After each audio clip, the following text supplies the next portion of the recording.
Itsinda ry'abashinzwe umutekano muri Isiraheli bagera kuri 600 mu kiruhuko cy'izabukuru barimo bahoze ari abayobozi b'inzego z'ubutasi bandikiye Perezida wa Amerika Donald Trump kugira ngo bahatire Isiraheli guhita ihagarika intambara muri Gaza.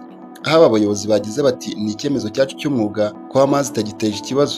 Banditse bati icyizere cyawe na Isiraheli benshi cyongereye ubushobozi bwo kuyobora Minisitiri w'Intebe Benjamin Netanyahu na guverinoma ye mu cyerekezo cyiza, kurangiza intambara, gusubiza ingwate no guhagarika imibabaro.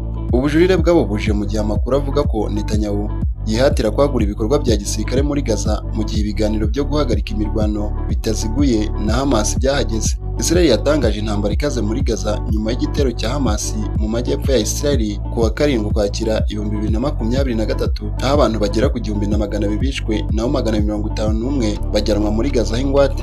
Minisiteri y'ubuzima iyobowe na Hamas ivuga ko abantu barenga 60,000 bishwe biturutse ku gikorwa cya gisirikare cya Israel muri Gaza kuva icyo gihe. Kuwa mbere Minisiteri yatangaje ko byibuze abantu 94 biciwe i Gaza mu minsi ishize, harimo n'abantu benshi bavugaga ko bapfiriye mu bitero bya Israel.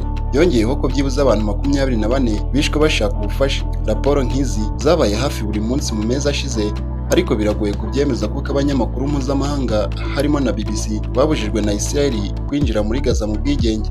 Aka karere kandi kari guhura n'imbogamizi zikomeye zashyizweho na Israel ku byemerewe kwinjira muri Gaza. Minisiteri ivuga ko kuva intambara yatangira abantu 180 barimo abana 93 bazize imirire mibi. Inzego zishyigikiwe n'umuryango w'abibumbye zavuze ko muri Gaza ibintu bibi cyane by'inzara bigenda bigaragara. Igikorwa giheruka gutorwa n'abahoze ari abayobozi bakuru ba Israel kije nyuma y'amashusho y'abasambanyi babiri ba Israel bari bafashwe bugwate na Hamas n'abarwanyi ba jihad ba Kisilamu. Amashusho yamaganwe cyane n'abayobozi ba Israel n'abanyaburengerazuba.